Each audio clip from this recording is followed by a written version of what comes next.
episode 00. Do you reckon we should call it the that? pilot, yeah, pretty much. Pilot, alpha test, beta test, whatever you want to call it. Yeah, we've been meaning to do this for quite a while. Ages, so long. Yeah. We finally managed to find a nice quiet space with some construction next door. Yeah. So that's Ink Remedy. Ink Remedy. Yeah. That's right. And so they're opening soon. We're recording at the cafe, I guess we should mention. Yep. Even though you and I, we work at Vic Park, we're thrown branching Dylan out and taken over the cafe. He's getting us some munchies at IGA. He's bringing us Doritos and salsa. Yeah. No, he was meant to be sitting in. He was sitting in the future, but he wanted to go. He needed to catch up on food runs and all that. So yeah, he needed to get us some Doritos. Yeah. Yeah, I think it kind of like finally started happening in motion because I had Photoshop open and the idea of the podcast had been mentioned not long before, and I was like, I'm going to do up a graphic, kind of see if I can get momentum going with that, and it worked because I did that. I think Sunday, and here we are Wednesday now. Yeah, recording, exactly. I heard you told me ages ago that you've been doing podcasts for a while, and you might have even done one with the great Josh Kennedy. Yeah, you got your Eagles beanie on right now. Yeah. So the other podcast I do is the Perth Reconnect podcast for the other business I work at, Beyond Rest. So shout outs to them and plug shout outs. You've got your Eagles beanie on. Yeah, he told me Josh Kennedy was going to be here. Yeah, and he didn't. Liam rocked up. He had his footy with him as well. Yeah, his Oz kick footy to get signed by JK. Yeah. And my texter. Yeah, but it was a shiny texter too. Like you really wanted to make it look. Yeah, no, I was hoping. I have another football in the boot. I was hoping to get him to sign 2 and just flog one, but it wasn't meant to be. So he's lured me down here to do this podcast. Yeah, that's it.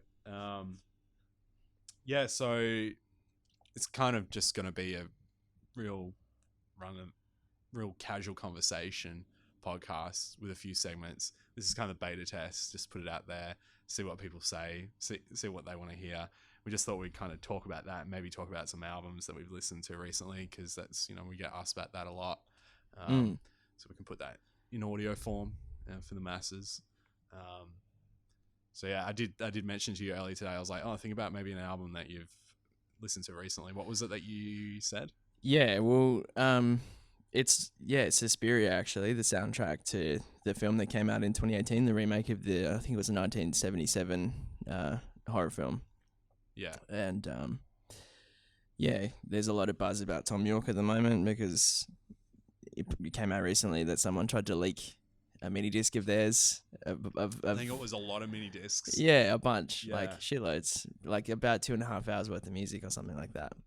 Yeah, maybe more. But didn't they end up selling it themselves? Yeah, they just came out and said, "No, you can't do that. We'll release it. Screw you." So they just they released it, which was cool. And also, Anima is coming out, which is a new one from Tom York. So I'd skip to Suspiria. So yeah, having listened to it now, and I haven't seen the movie, but. So what's the connection to the 1977 film and Tom York? So basically, the original film has a really famous soundtrack by a band, an Italian like prog spaz jazz band called Ghoul. I think it's Ghoul. Like Ghoul with a H? Yeah. Yeah. I'm pretty sure it's Ghoul. I could be wrong. But that soundtrack is like sort of looked back to now as like one of the greatest soundtracks to any movie ever of all time. All right. Let alone like horror film soundtracks. So,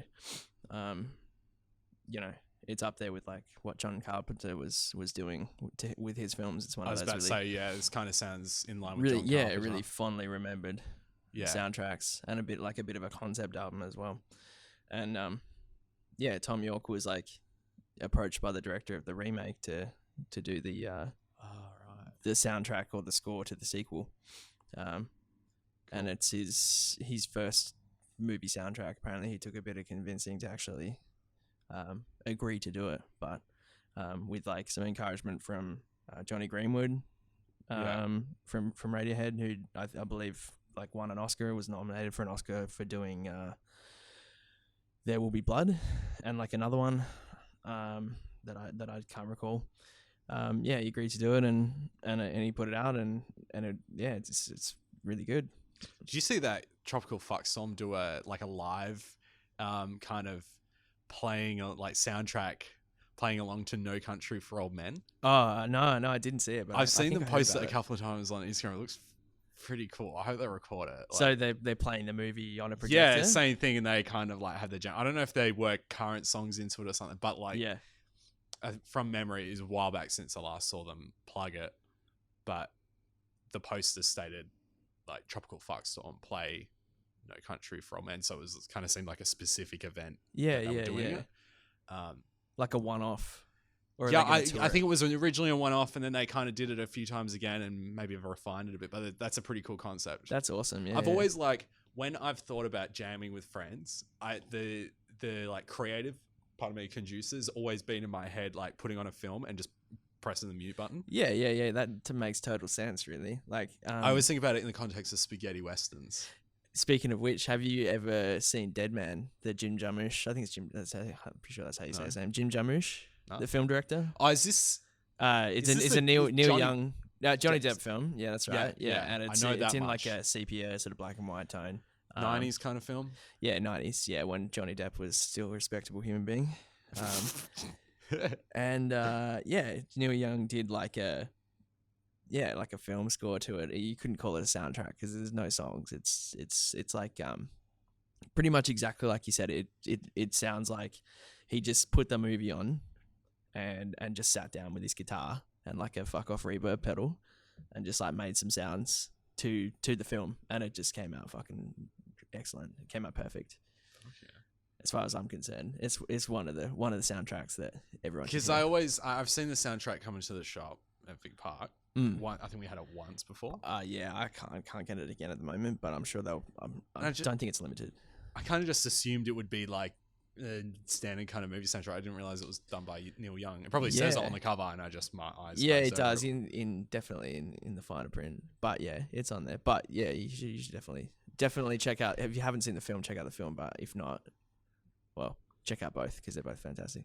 I had someone come in not long ago and tell me to watch a video on YouTube of Neil Young playing Sample and Hold Live, which is from that album that I think you told me about. Trans. Yeah. Where you'd probably remember the story better. What is it again? So yeah, in regards to his son. Yeah, that's right, because he's using like a vocoder on that whole album. So apparently, and it's such a different. Like I went away and listened to it. It's such a different album to what you'd expect from Neil Young. Yeah, absolutely. Yeah, and a lot of people I know had heard it initially and just thought, "What is this fucking crazy garbage?" And then when they heard the story about why he did it with the vocoder, you can go back and listen to it and you can appreciate it. Yeah, absolutely. So he had like half an album written or most of an album written, and he began to record with his band. I don't know if he was still with Crazy Horse at the time. And what happened is he somehow came across a vocoder and was just like enamored with the sounds that he could produce with it. And the reason was because he had a son. I don't know if he's still alive or not, but he had a son or has a son with cerebral palsy, and he and his son. Maybe we could get Jamie to pull it up. Yeah. And our Jamie can be Dylan when he gets back. Yeah, Jamie, pull that shit up. But I always wanted to say that. It feels like every time I listen to a podcast now, everyone makes a Jamie pull it up joke. We just had to do it. Yeah, because it's kind of like a little bit of a meme now in like podcasts. It is, yeah. Joe Rogan's obviously the king of podcasts, I think, at the moment, as far as I know. I don't know much about podcasts, but anyway, he had a son with cerebral palsy, and there was like a big issue with him not being able to communicate with his son because his son couldn't talk because of his condition. Yeah. So at the time he was going through classes, like with his wife and his son, and they would have like a mediator who would help them like learn techniques where they could communicate with one another. But it was like obviously a very difficult process and very frustrating and emotionally draining. And when Neil came across this vocoder, he sort of thought that it kind of conveyed how he felt like trying to communicate with his son and vice versa. Like he thought if he distorted the words, like Yeah, so just wet enough so that just enough so it's frustrating and you you feel like you do, but you can't quite. You can't quite make out what he's saying, basically. Yeah. And yeah, it did the whole almost the whole album like that, and that's how that came to be, much to the dismay of David Geffen, who he just signed to. Yeah. Because it seemed like they kind of like really twisted his arm and like, come on, you got to give us some like Neil Young. They wanted songs. some classic Neil, yeah. Yeah. And because there are a couple scattered through the album, right? There's 2 songs I believe that are just normal sort of 80s Neil Young fare, and the rest of it is like out of this world, like like freaking full on Peter Frampton style. Yeah. Vocoder and like synthesizers and like drum machines. And everything is electronic. It's cool though. It's like a really, really cool album. Yeah. If you listen to it with understanding the context behind it. Yeah, and I think forgetting the gentleman's name. If you're listening, sorry, but he came by the shop and we got chatting, and he said, "Yeah, check out this." We got talking about we're on the topic of vocoders, and he said, "Check out this song, live in I think it was Berlin." Neil Young Sample and Hold. Yeah. And at the start of it, it's just, you can't believe it's Neil Young because he's in a suit and tie. It looks like he's playing in Kraftwerk. It's strange. And he's got sunnies on, and his guitarist at the time, I don't know much about Neil Young, but his guitarist at the time looked like a Bruce Springsteen wannabe.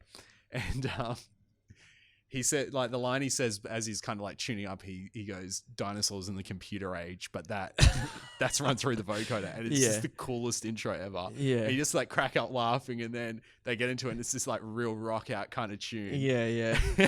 And yeah, I just it's very strange, Neil Young. Yeah, but you almost really, feel stupid for laughing by the end of the song because Neil's like, "Fuck you, that was awesome." That's the thing. It's really good though. Yeah, as ridiculous as it sounds, like he does it well because it's Neil Young. Yeah, like, he's got swagger. Exactly. Yeah, no, it's coming in with that BRE big rock energy. Yeah, he plays guitar with his whole body. Like you watch videos of him, he's like Anton Newcombe. Like you watch Anton Newcombe strum a chord, and he's moving his whole body. To it.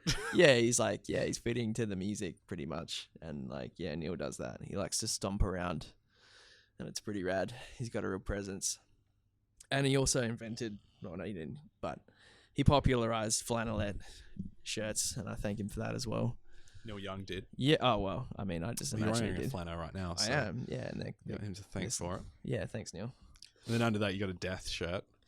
Yeah, well, you gotta have your black death metal t-shirt underneath your flannel, or at least some sort of bad t-shirt. The only death song I've really come to appreciate, because the time that I tried to get into it, at that time, that kind of music was too abrasive for me back then. Like, it's fine now. I need to go back and explore death. But the one song that stuck out was their cover of Judas Priest's Painkiller on is it the Sound of Silence or Sound of the Sound of Perseverance? Perseverance. Thank you. Yeah. I actually have that album in my CD player in my car. I was listening to that song on the way here. So it's crazy. It's such a good cover. It's better than the original. Oh, 100%. I'll say it. Like. Yeah. The fact that Chuck Schuldiner actually managed to sing that song in like at a higher pitch than Rob Halford did. Right. Yeah. It's like freaking it's ball shrinkingly high. Like I think it's like, and the fact it's like half death metal vocals, half singing, basically like metal style. It's crazy. I've never heard anyone pull that off before. But yeah, definitely one of the greatest like death metal bands of all time is Death. Like they've evolved from the most primitive like form of like sort of borderline thrash sort of early death metal stuff to just being like this amazing like trailblazing progressive progressive death metal band. And I think the last album came out in like 98. That was Sound of Perseverance. And in 1998, man, there were just, I can't think of another death metal band or another extreme metal band that was, apart from maybe Atheist, that were doing anything anywhere near as crazy and freaking progressive as what they were doing. Because he passed away not long after that, right? I believe so, yeah. Like maybe 1998 or 99. I think it was before the millennium. But he died of a brain tumor. So, which is sad because I believe he was working on another project, like a side project, which was going to be like a sort of progressive power metal thing. So it was going to be like a Sound of Perseverance was kind of leaning towards, like it was kind of hinting at what he was doing in his side project, but obviously it was a lot like heavier and had death metal vocals. I think they were going to have like clean vocals in this side project. I can't remember what it's called, but I think it's out there if you dig deep enough. Oh, so there's like recordings that have leaked online. Yeah, I think did it actually get a proper release, or it may have done like posthumously. I think. Yeah, it may have done, but yeah, very sad. Yeah. But the other metal kind of act we were talking about today was Pantera. So they've announced. This is pretty like, I looked at it and I was like, oh, I'm surprised this hasn't been done before. Actually, it's pretty cool. They're releasing, because it was 94 that came out, right? Yeah. So Vulgar Display of Power came out in 1994, and they are releasing a limited edition run of Vulgar Display of Power that is limited to 1,994 copies.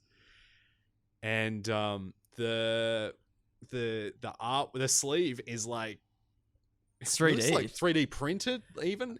So imagine if like they started 3D printing record sleeves and it was like a pop out kind of thing, but they've made it so you can mount it on a wall and such, but there's a record inside it. Yeah, that's right. It's like it's a piece. Like it's like if you put on a pair of 3D goggles. Yeah. And then you took them off and everything you can see in 3D is actually there. Do you remember Magic Eyes when you'd get like the book and it would just be like, look like static or something, and then you like bring it close to your face and your eyes would like cross over and you go cross-eyed and until like an image locked in. Yeah. And then it kind of found its spot. I think and I then you pull it away and you could like, it'd be like some hidden text or hidden picture. Yeah. Yeah. But I think this is actually... Well, say it again. I think this is actually physically just like the... Oh, but it's kind of that effect, but in an actual kind of tangible thing, like the fist is like coming out of the... It's like actually coming out of the... This probably doesn't make any sense to anyone who's listening. Yeah, I'll put the link in the description for that one. But it's cool anyway. I think they're pre-ordering for like $199 US, I think. Yeah. Because I had to click the link to see if I could afford one and I can't. Yeah. So that's a shame. I kind of felt it was on the gimmicky side of things. I thought it was cool, but like it was a gimmick, but at least it was a unique gimmick. Like I'm not opposed to a cool gimmick. Nah, definitely not. Yeah. It's a talking point. I've already got it, so it's kind of got if you've got exactly. Unless you were, it'd be cool to have in the collection. Oh man, if I found it in my hands one day, I'd be like stoked to have it. If I had a spot on my mantelpiece, it's certainly not going to fit on like your standard record crate in your standard record crate. Like you're not going to be putting it in your DJ case. You'd hang it on the wall. You wouldn't put it on the shelf. Yeah. You probably wouldn't. It would be too inconvenient. Exactly. You wouldn't even want to play it. But I bet you they'll be gone pretty soon. In less than 2,000, they'll be gone super quick. And I'm sure they'll pop up on Discogs at like a 300%, 400% inflated price. Already are. Like people are just like assuming that they're gonna get one. Oh, they're definitely gonna do that. I pre-ordered the Typo Negative None More Negative box set recently, which was just announced as a reissue from Run Out Groove. I think they're like a subsidiary of like Warner Records, and they're like their sort of boutique like record label. Right. So they do a lot of so it's like always like there's a high standard quality of like yeah. They're kind of like they're like Light in the Attic. They do a lot of reissues and a lot of albums that like people have kind of wanted to see on vinyl for ages, but they they do everything to the nth degree. They get everything remastered, perfectly. The packaging is like beautiful. Everything's done really well. But originally the None More Negative box set came out, I think, in 2011 on Record Store Day, and it was limited to like 1,000 copies, and it's every Typo Negative album released under Roadrunner, and including the ones that had never been released before or since, and sealed copies of that. Anyone who was lucky enough to get more than one copy of that would be laughing, because they're worth like $2,500 now on the market. Wow. So everyone wanted one, no one could get one. Or if they could, the price made it like unattainable. So Run Out Groove were like, yeah, we're going to reissue it. And we're taking pre-orders now for release or shipment in September, and it's going to be limited to 5,000 depending on how many pre-orders they get. So they'll only manufacture as many as they get pre-orders for, and they're going to be hand numbered, and it's going to be every single album released from the first one through to the last one they did on Roadrunner. So how many was that? 6 albums. Yeah. Okay. So like, and anyone who's a Typo Negative fan who's tried to get their stuff on vinyl knows how difficult it is. Like, most of their albums, or a lot of them, didn't have a vinyl release, and the ones that did only had one release, and the prices are like ludicrously high, like $400-$500 for a copy of like October Rust or whatever. So I think the pre-order cost me, like, I afterpaid it, but it cost me like $320, I think, Australian. Yeah. For all that, to have all those albums, and I'm sure that I saw on the forums people talking about how they'd already ordered numerous copies so that they could keep them sealed and store them away, and then probably sell them at an inflated price. And it just seems to be like people were pretty blasé about it, I guess. There's not really much you can do to stop that. Yeah. Sucks, but yeah. I feel like that's slowly kind of not becoming a thing. Like, you don't really get it with like King Gizzard releases anymore, because like they're more on top of their demand. Yeah, they repress the classic albums, and I think they kind of say classic, but they only really came out like 5 years ago. Classic if you're like 15 years old. Yeah. They handled that really well though. They put their foot down and just said, "No, this is getting a bit out of hand," and announced the reissues and kind of put a stop to all that, which is nice. Did you see that video where they purchased a bunch of before they announced the official represses of the first 5? They bought copies of the bootlegs that were going around. Oh yeah, and they burnt it in the video. And that's right, RIP bootlegs. Yeah. I remember seeing funny. The promo video with the really shoddy like mid-90s like 3D animation of the vault door shutting. Classic. Yeah, I thought that was really cool. Animation of that reminds me of like a cutscene on a PS1 game. Yeah, like it's that level of animation. Yeah.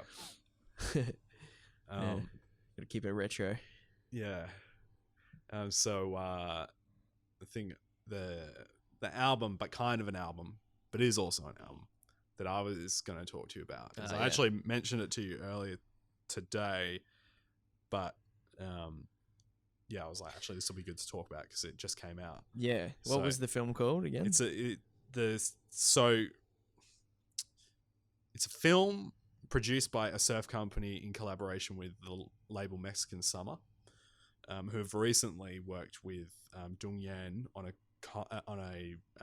collaboration album. So it's Dung Yan and a band called Woods, and they've just jumped across to that label.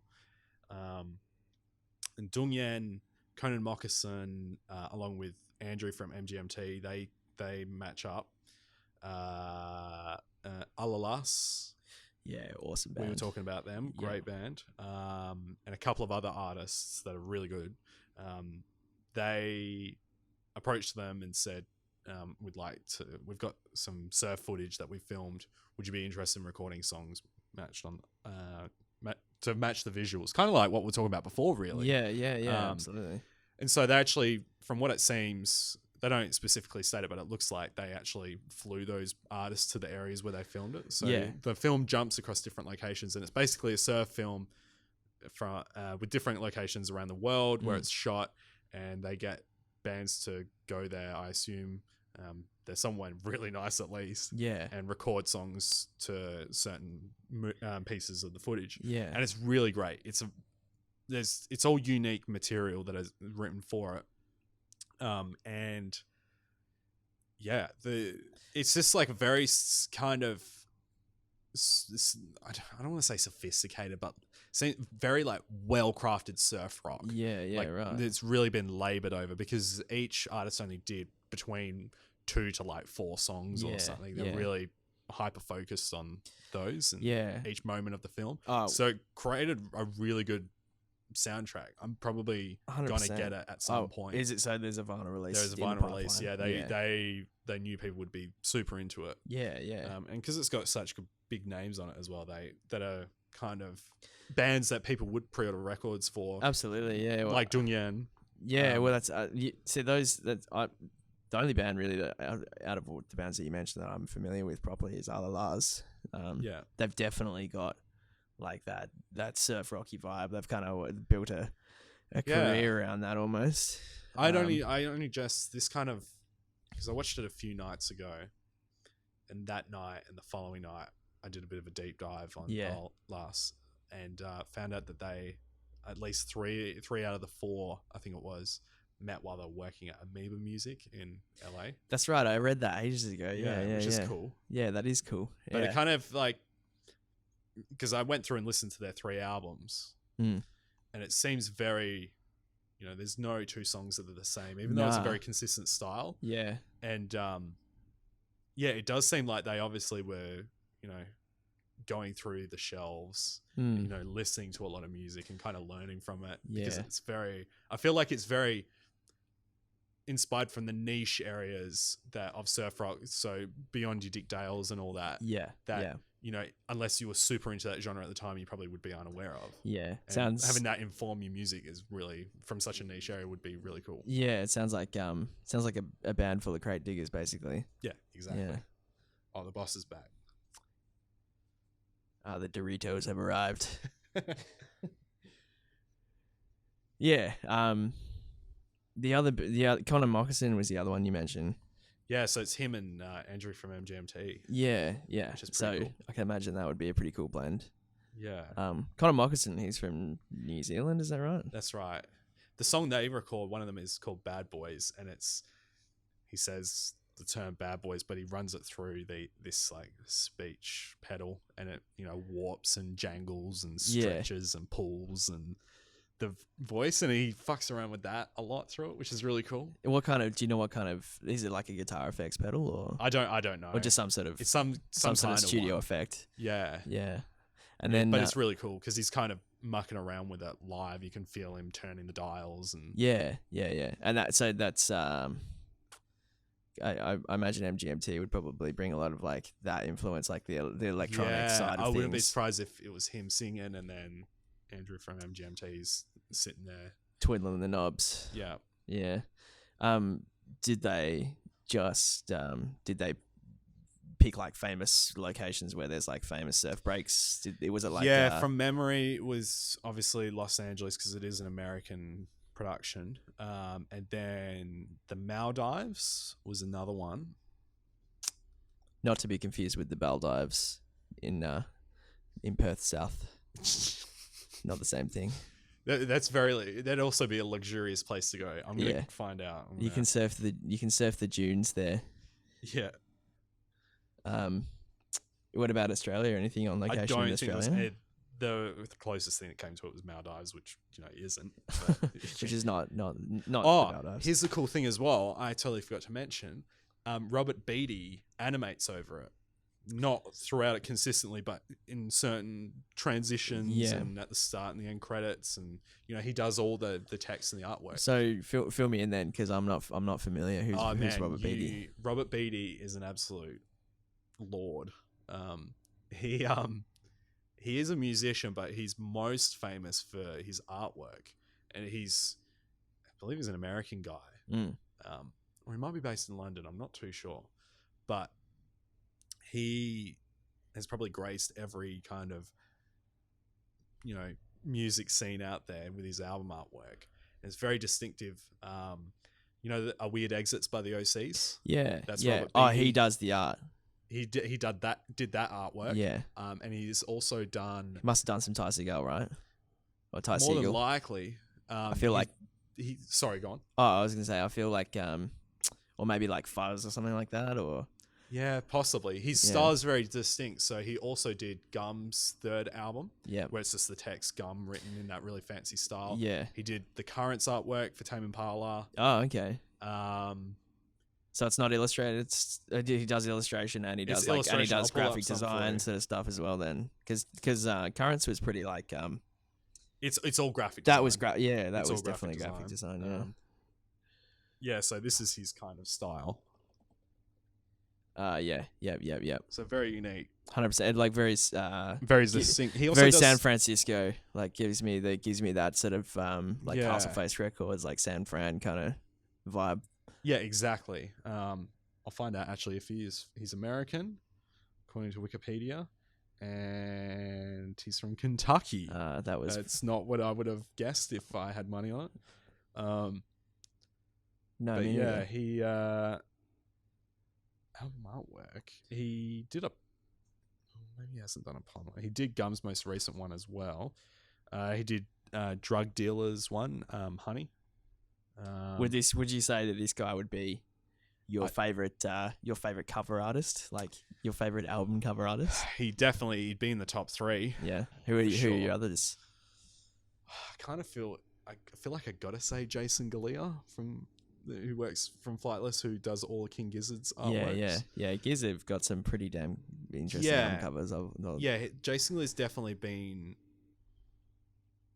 the biggest kind of motivating inspiration for the kind of stuff I do. Like there's many, but he's probably the one that stands out among the rest, just because it's so DIY, and you see them doing it and you feel like there's a magic to what he does, but you also feel like, oh, this guy's kind of resonates in the way that you go, I can do this kind of stuff too, in my own unique kind of way. I wouldn't want to do what he's doing, but it's funny as well, like when you start looking into like who's done what album covers, and you realize that like not everyone, but for me, like I'd look up an album cover because I liked it and go, oh, it's that guy, and then I'd continue reading and realize that he'd done like a bunch of other album covers that like I really liked as well.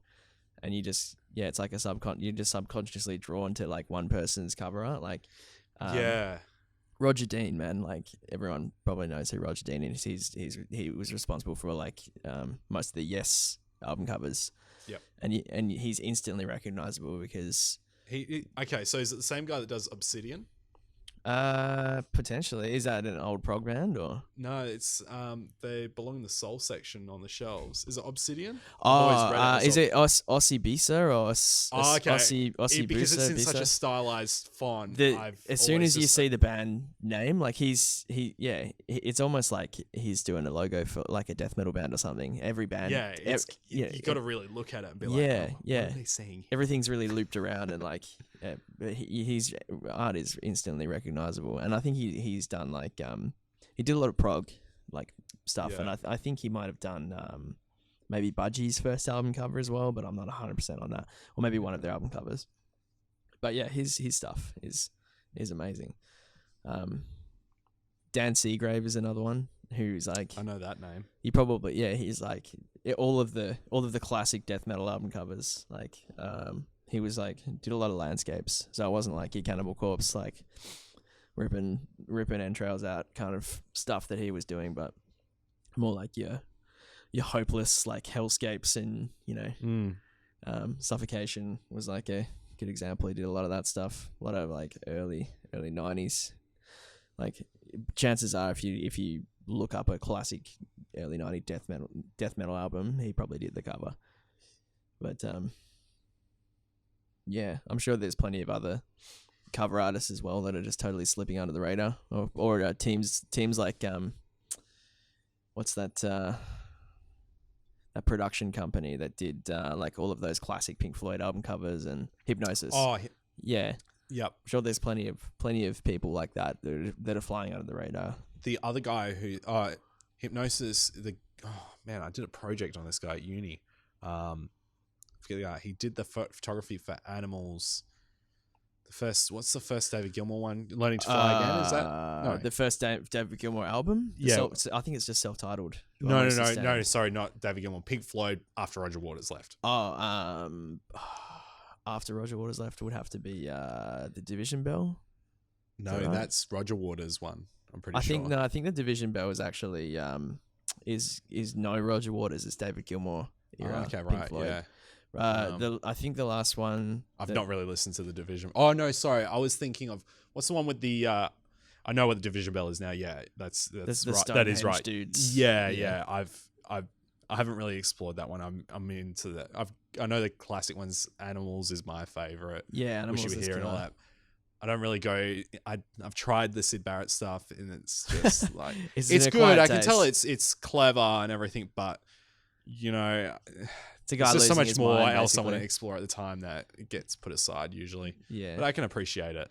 So what would be this album that you're trying to pick? After Animals, it's the last one with Roger Waters, maybe. the final cut.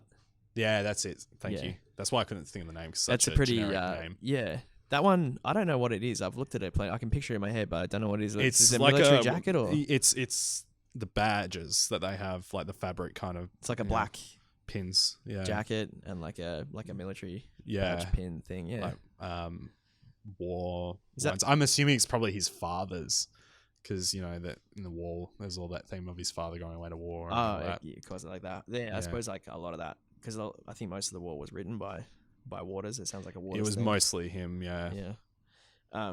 Is the final cut actually worth a listen? I've not listened to it. You haven't? I don't know. Like, yeah. No, I haven't either. I must say, most people are either in one camp or the other, but I prefer Gilmore. I'm a Gilmore guy. I appreciate Gilmore more. Did you see last weekend that he did a massive auction and gave raised 22 million, or 25 million or something like that, for some climate change group? But he did a big auction of all these Strats and sorry, not Strats. Yeah, it was his Stratocaster. It was his is what I read. Stratocaster, the black one. Yeah. And he sold it for 3.3 million to the owner of some sports team. But the cool thing about it was that there was a proxy bidder in the front row who was bidding on it, but a guy behind him filmed it and put it on YouTube. And it's this great moment where, you know, he's on the phone to the owner. The owner's, you know, live through this guy. Yeah. And he's bidding on it. And, you know, they get to 3.3 mil and obviously the other guy, you know, bails out. And then, you know, they hit the gavel and 3.3 million. You know, it's the most the guitar's ever sold for, is what I read. Like the most ever. Oh, really? Yeah. I didn't know that. Yeah. So I would have assumed some kind of like Hendrix one or something like that would have gone. Maybe inflation has something to do with that. Yeah. Maybe numerical value, like on the actual number itself, maybe the highest, but you know, with inflation, maybe. Yeah. Because I'd imagine that there'd be some posthumous guitar that would be much more historically important than one of Gilmore's many Stratocasters that all look pristine, because he's not the sort of guitarist that, like, you know, swings his guitar around, or like, you know, they're all pretty pristine. You know, he's like that you know, like 40 something, like 50 something, like guy who just wants to like rekindle his youth, and he's bought a $2,500 Strat, but he never wants to take it out of the case. You know what I was reading about it, because I thought, oh man, that'd be really hard to let go of. Like, you know, you built the foundations of your career and your life with these tools of your trade, but there's no evidence of that on this guitar. It's perfectly shiny. Exactly. But what I was reading is he was saying in an interview that someone asked him, like, "Oh, are you still playing?" Basically, and he's like, "Yeah, I just actually use the replicas of my own model because I actually feel really good." Yeah. But I just loved it as it was such like a kind of statement to purists. Yeah. I don't like. I get like the hype behind having an original pressing and all that, but of an album and, you know, the original of a certain guitar, but like, I don't get the whole purist mentality of it's got to be that, like, or else it's crap. Yeah, you've got to be open minded. It's good enough for David Gilmour, man. Like, exactly. You don't have, and even David Gilmour is saying, like, replica of my own guitar like feels pretty similar. So exactly. It's good enough for me. Exactly, if it's good enough for David Gilmour, then like, I probably wouldn't ask Brian May that question though, because he built his own guitar. I was like, that's right. As everyone probably knows, the red special as well. Yeah, he's got a PhD in it. Well, he's not an active astrophysicist, but, you know, I think he has like an honorary degree. I think it might be a real degree. I might have read it was honorary. I thought he studied it, because I thought he studied it like after Freddie died, and they kind of like took a little bit of a break. Yeah, and you're probably right. He seems like a pretty switched on dude. Yeah, I'm pretty sure he actually. I mean, like, could you get an honorary award without being an active astrophysicist? As an astrophysicist, probably not. Oh, they maybe, but they just give him a badge and they let him like hang out in the office, but they don't let him actually push any of the buttons. Yeah, here's the keys to the telescope. Don't break it. Just sit in the corner, Brian. Bring us some Doritos. Yeah, but I was watching one of He those. gets relegated to being the coffee boy. Yeah, coffee boy You know, Brian. he's gone from top dog of the music industry to, you know, coffee boy for the astrophysicists. All the astrophysicists like bully him and like ruffle his afro, like give him nookies. Yeah.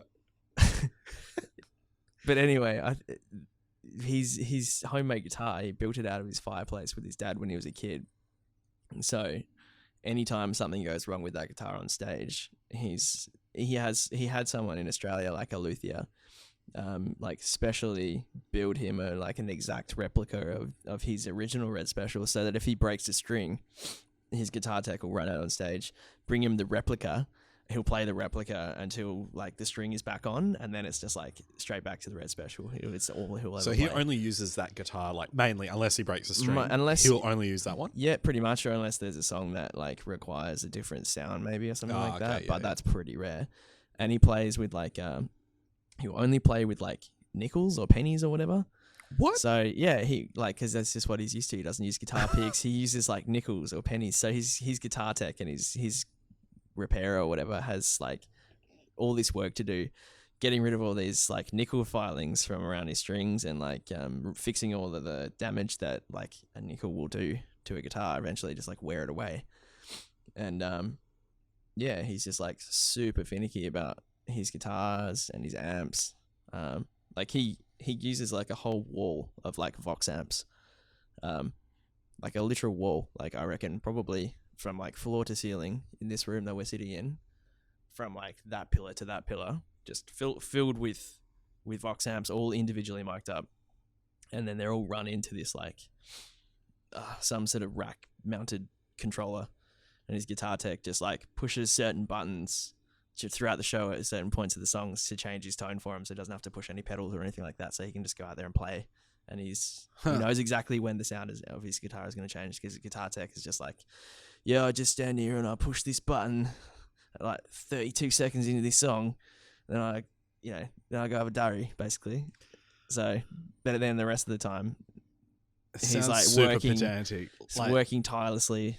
Is it like, that makes me like question, is he a master of the trade, or has he got something like, you know, some kind of issue he needs to work out, like if he's that particular? Maybe, yeah, I don't know. How much money has he spent in inconvenience himself? Or is it because I believe it's because he is a purist, but I think he's or not a bit a purist in the negative way. I think he's a bit of a. He knows exactly what he wants. He knows what he likes, I guess, and maybe that. If you had the money to be able to pull that off, I guess why wouldn't you? Yeah, and it's like if you've got the funds to and the facility to get it exactly how you want. Yeah. I mean, it's power to him. Yeah, I mean, he's an astrophysicist, so like, you know. But he built that guitar with his dad as well, and even like, you know, they even like hand wound the pickups, and they did everything, I'm pretty sure, from scratch. So whatever electronics were required to get it all going, made the bridge, made the, you know, the frets and everything. Like the whole thing was done from the ground up. So he's managed to keep that guitar alive for X amount of years. Huh. For that long. And Woody, is it Woody Nelson? Yeah, Willie Nelson. Woody Nelson. What are you thinking of? Woody Harrelson? yeah. I don't listen to much. Because we had the Natural Born Killers soundtrack. Willie Nelson somewhere. Yeah, I probably saw it. It's in my subconscious. But yeah, Willie Nelson, his guitar Trigger, it's the same deal. He's played the same acoustic guitar, like thin, flimsy acoustic guitar for God knows how many years, and he's actually worn a hole through this guitar now. This acoustic guitar's got a massive hole in it from just like the pick, like scraping up and down on it. But no other guitar sounds like it over the years. If you Google, or just go on YouTube and just Google Willie Nelson Trigger, and there's like a little mini documentary about it. It's fascinating. Wow, yeah. Some people just grow attached to their guitars, and yeah, it's munted. Like it has no business. He has played. Absolutely. That is a well-loved guitar. Yeah, absolutely. But yeah, his story about it and everything is just like, wow, man. Like, and you watch it and you're like, okay, I can understand why you probably wouldn't want to play any other guitar, and it doesn't sound like anything else. Like, and it's probably because it's munted. Yeah. Something about its tonal quality has just like changed because of how well loved it is and how much love he's put into that guitar. It's fascinating. That's I cannot believe that. Everyone should Google that because that Yeah, he's it's wrecked. he's definitely wrecked it. Yeah, absolutely. Are there any albums that you're anticipating? That I'm anticipating. Yeah, that aren't released yet. Maybe there's a single out. Well, yeah, I touched on one earlier. That was an Enema, which I think came out a few days ago, like on the 27th, but I haven't heard it yet. So definitely that. I'm like a Radiohead Tragics. Anything with Tom York's name on it is going to get numerous spins.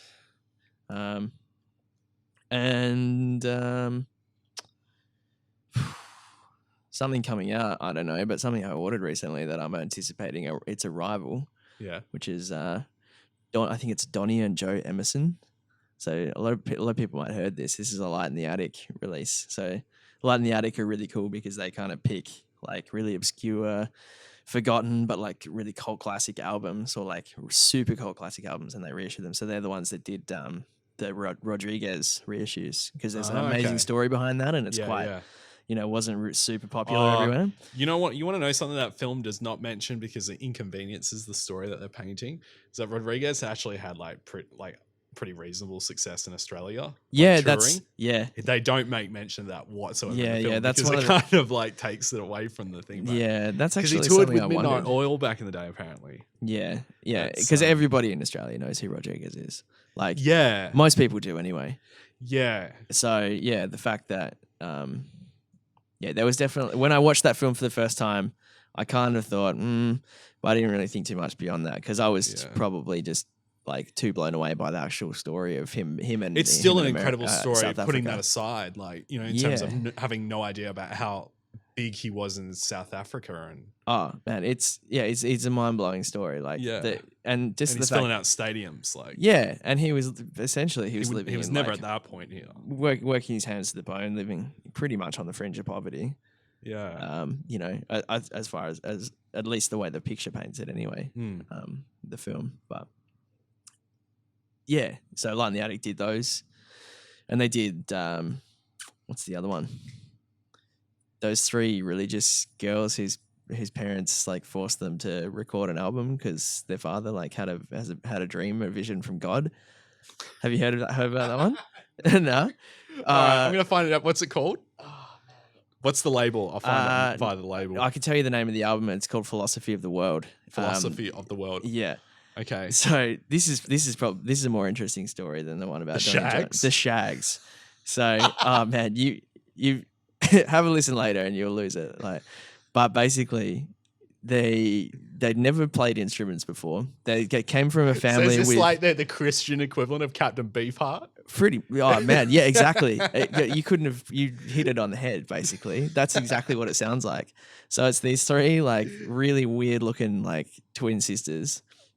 No musical background. No one in their family had ever picked up or played an instrument. So I think they were like evangelical family or one of those wacky like Christian. Wikipedia reckons that the genre is garage rock. Yeah, it's not. Garage rock. It was outside of music. It was written in a garage. That's like basically the only thing it has in common with garage rock. But yeah, their father had a dream one night. Like God came to him and told him that that his three daughters were gonna like be in a band. They were gonna be super successful, and their purpose in life was to be in this band and like spread the word of the Lord Jesus Christ. So he wakes up the next morning and he's like, right, I'm pulling you all out of school, no more school at all. I'm gonna blow all of our savings on like a guitar, a drum set, and like maybe two guitars. If not, it was like a bass, a guitar, and a drum set. And he's like, all right, cool. Well, into the garage you go. God will tell you what to do, and you come out with an album. So and that's what they did. They just had no idea what they were doing. Didn't know how to play a single note, and they wrote these songs. It's fucking crazy. And then is it good in any way to listen to?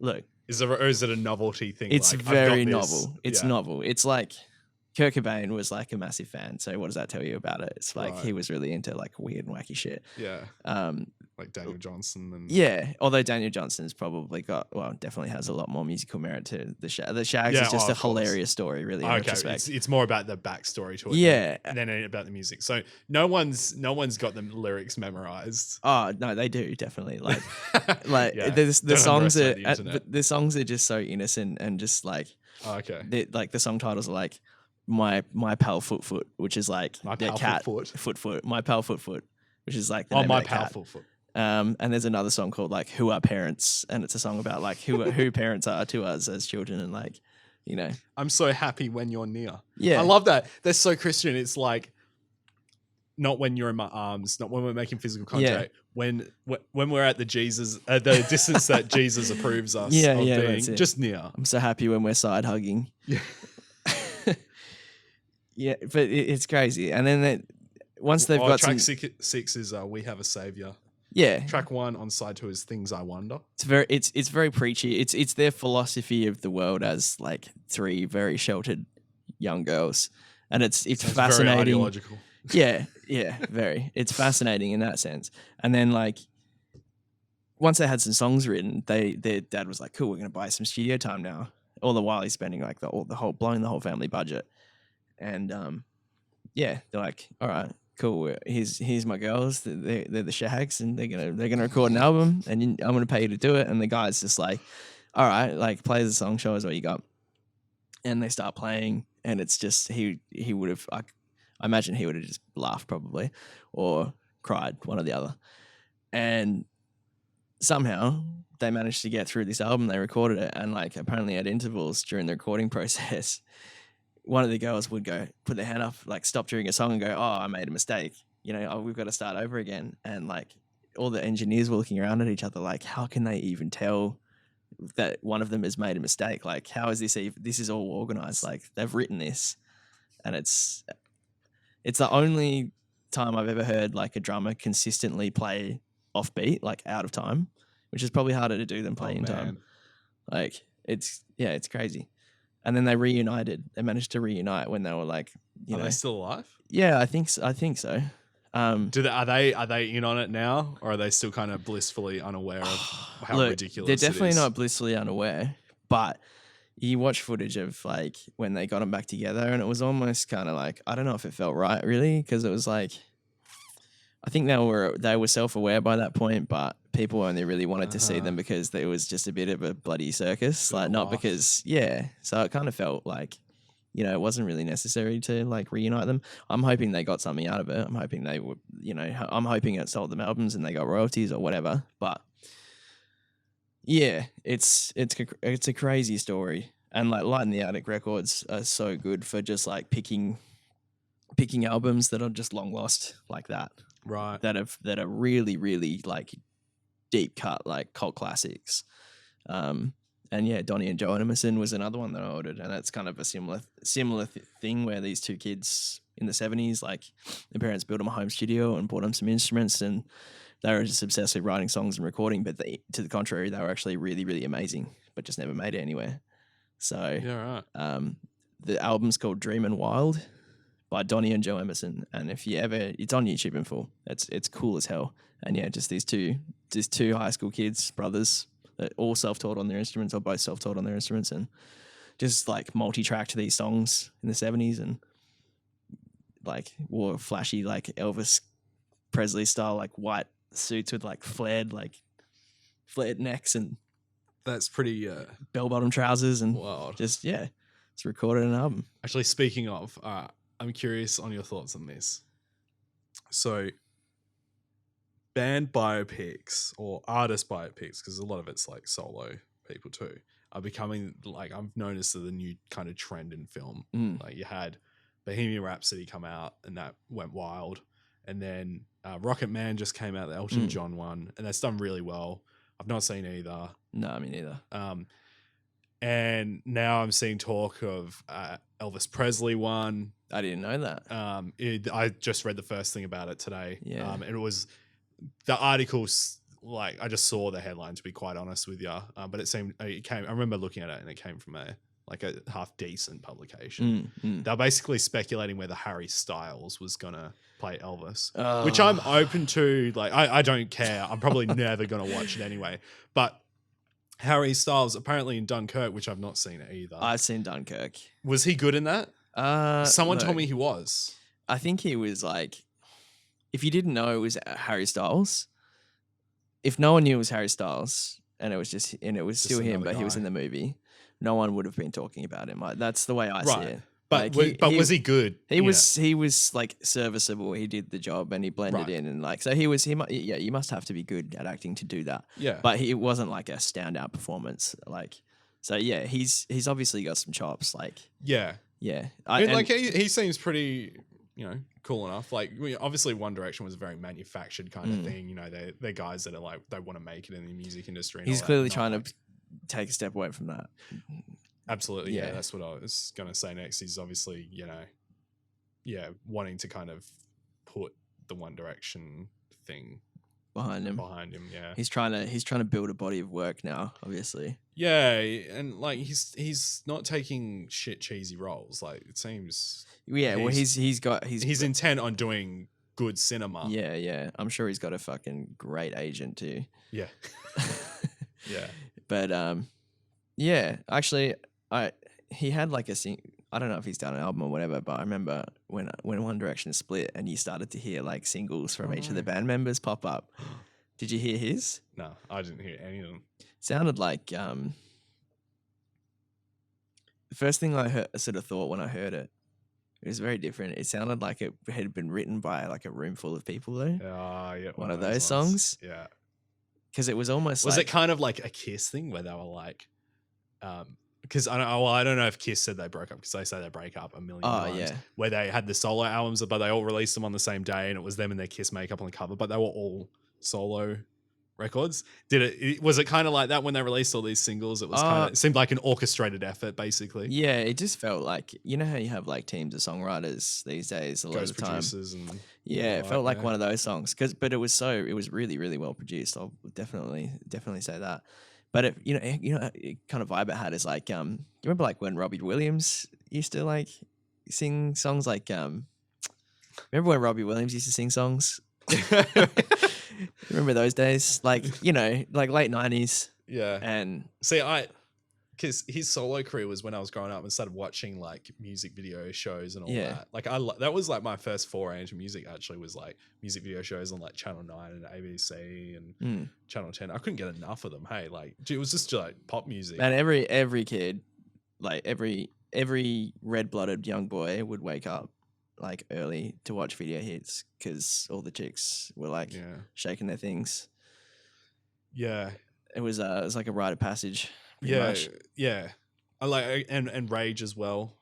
Mm-hmm. Like I think like because Rage didn't quite engage with the pop stuff, and it's like the pop stuff's kind of like that sugar water kind of thing. Definitely. And so you like as a little kid you kind of watch like VH1 hits and all that, and then you realize that as you got older you're like, oh, Rage has got the good shit. Like I remember like they're actually playing the quality stuff. Yeah, that's it. When you start to hit like an age where you're sort of ready to kind of explore your own music rather than just be like into whatever's being pushed in your face kind of thing. Yeah. I remember, man, what was that song by The Offspring? That Michael Jackson cover? No, oh yeah, there was that. And Smooth Criminal, and what's that really popular Offspring song? Sorry, that's Alien Ant Farm. That's not Offspring. Yeah, but that was one of the songs as well. That was okay. That was like at the top of the video hits countdown for like weeks and weeks and weeks. Yeah, it was huge. And you'd always sort of like watch the 10 at school. Yeah. You watch the top 10 countdown and you'd be like, if it was number one again, you'd be like, yes, sucked in Britney Spears, like Alien Ant Farm. Yeah. It was like you'd barrack for like your favorite song. Yeah. And then you look back and you realize that all the songs like, you were barracking for were kind of like awful. Yeah. Those kind of like friendly rivalries you'd have with your friends, and like you wouldn't want their song to win. Yeah. Mine won. I got the better taste of music. Exactly right. Although like, I'm pretty sure if you didn't own like Americana and like Enter of the State when I was in like year 3, year 4, year 5 or whatever, like you're a square. You were a square, man. Everyone had those albums. What was your I remember the first time I ever downloaded a song off the internet was someone at school told me to go to mp3shits.com. So it looked like it said mp3 shits.com, but it was mp3's hits. It was just a site that was uploading mp3 rips of just whatever was going on in the charts. It was like, oh, download this song. It's by a band called Slipknot. And like, I never got into Slipknot at that time. I love Slipknot now. Yeah. I got into Slipknot very late, actually. And True. if you can put aside the cheesy lyrics, like, Yeah, it's very like angsty lyrics, obviously, but the production is brilliant. It's really well done, and the live show won me over. But so you saw them live, did you? That's that. Well, I always was like, oh no, I'm not into Slipknot because it's, you know, it's I Hope My Mom and Dad kind of music. Yeah. No, but then I saw them at Soundwave. I was just walking past. I was on my way to see like Machine Head, I think. Oh yeah. But I was early, and so I stopped by Slipknot, and it blew me away, and ended up staying for the rest of their set. And I like, it was the majority of it too. I was completely blown away by it, and I got into their discography that way. But the first, I think it was maybe it was Wait and Bleed or something. Yeah. Actually, no, you know what it was? I remember now. It was Surfacing off the first album. Yeah. I definitely had. I was in year 5, I think, when that album came out. Year 4, year 5. Yeah. And that was like my gateway. It It was a gateway album, really, because it was like heavier than anything else in the mainstream that any other kid was listening to. Yeah. It was like my gateway to like more extreme stuff, I guess. Like, and that's probably like retrospectively, if I hadn't have ever heard that album, my ears wouldn't have been like primed for, you know, Cannibal Corpse and like, you know, like old school death metal and stuff like that. Yeah. So, because like I remember listening to that stuff as a kid and being like, damn, this is like scary. It evoked so much emotion. Like, and with the artwork, I wish I and all could the get that masks feeling again. Like, I remember being at like the poster shop in the shopping center, and there was I remember it so vividly because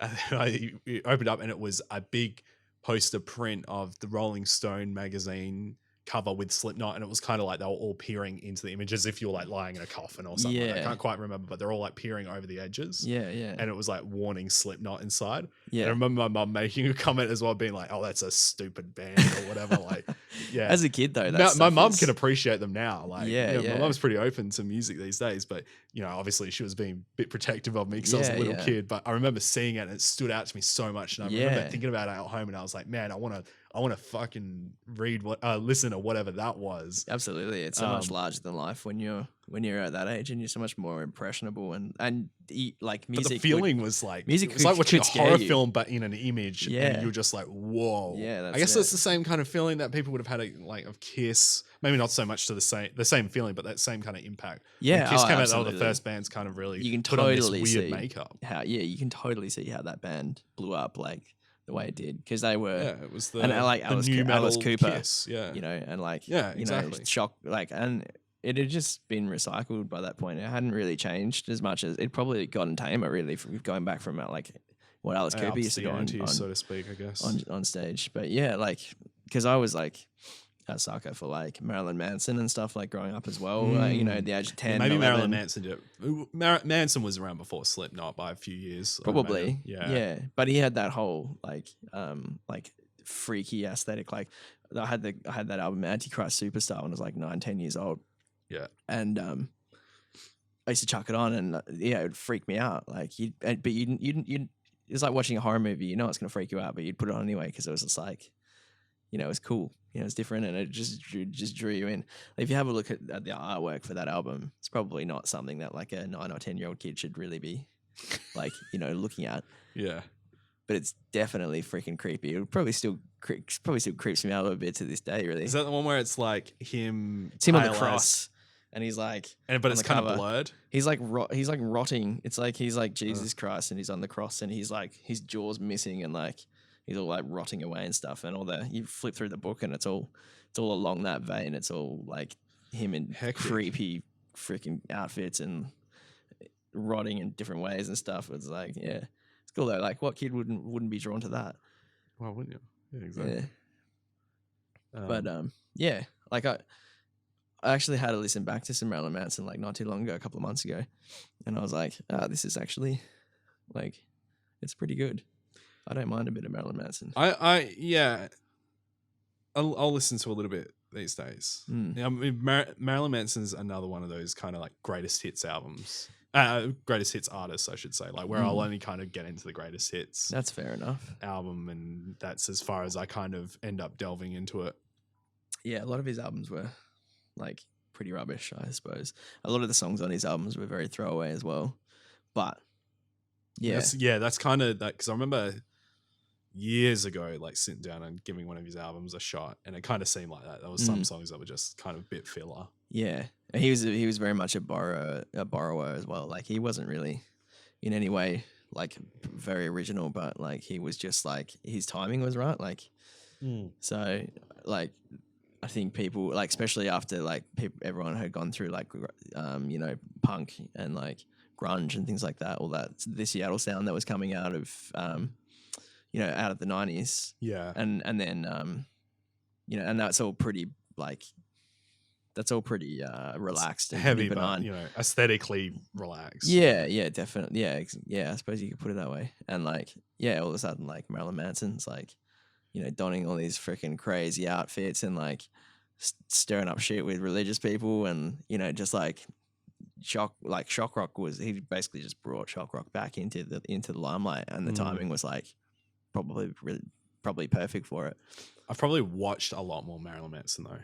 I've like watched many interviews and such with him. He's very YouTube binge worthy. Yeah, all those like programs that he featured on back in the day when who's the guy that has a talk show where he gets like basically rednecks come on and they fight over who's the father. Jerry Springer. Jerry Springer, thank you. Yeah. Those Jerry Springer style shows were just pretty much like manufactured like conflict. They'll bring on someone who's like left of center, and then try to take some more high ground against them, and then just like subsequently get demolished by like a really well spoken guy and like thigh high fuck me boots.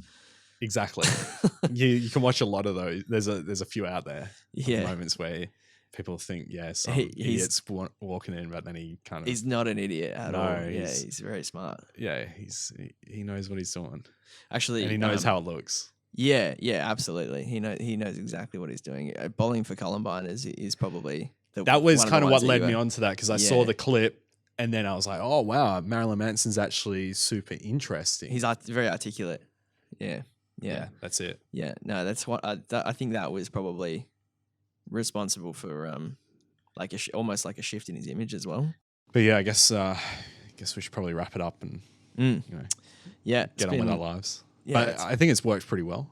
Yeah, it has. It's been fun. I've pretty much I think we've just lost an hour just literally having a conversation, which is nice. I don't get to sit down and do that very often. Yeah, at least not with you, Matt. So that's because it's always we're handing over the store. Yeah, it's always on my day off, and I'm always like going to do stuff on my day off, like shopping and really exciting things. Yeah.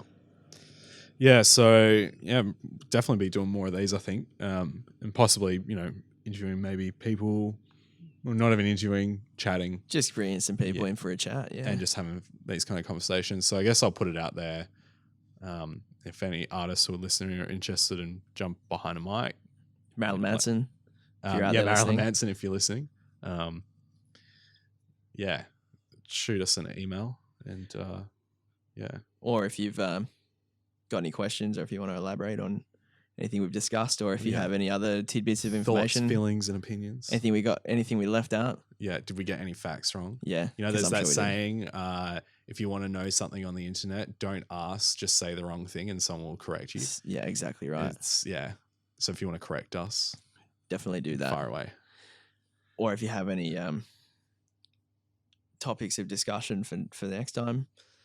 Actually, Dylan, how many do you have any email domains? Can we get like a podcast at rhubarbrecords.com? Oh, okay, right, yeah. No. I can just make. Maybe we could just say Gmail. Just make a Gmail. Yeah. So, I'll make up a Gmail. Or you'll make up a Gmail. We'll set that up for sure. And I'll probably put it in the body of the description of the podcast if you Mm. have any ideas or anything, or want to give Well, us some nice feedback Yeah, on yeah. how our voices are, Tell or us, even the tell us content of what we're saying how too. smooth and sultry our voices are. Yeah, I'm gonna hate maybe the we sound could of my start voice. I can tell Rhubarb already. Records ASMR. No eating stuff though. Yeah, Just talking about record. Oh, it's taking the shrink wrap off records. Oh, that's an untapped ASMR market Ooh, there. That's true. Opening up the shrink wrap off a We're record. gonna have to. By the time you hear this, we'll have already done episode 1, so you can't steal our idea. Yeah, actually, I'm going to try and manufacture a viral video here just as a parody. Yeah. I reckon we can do some numbers online. Oh, there you go. There's something. So- There's something for episode 2 already. Yeah. Cool, man. All right. Do this again soon. Thanks very much. See you guys. See ya.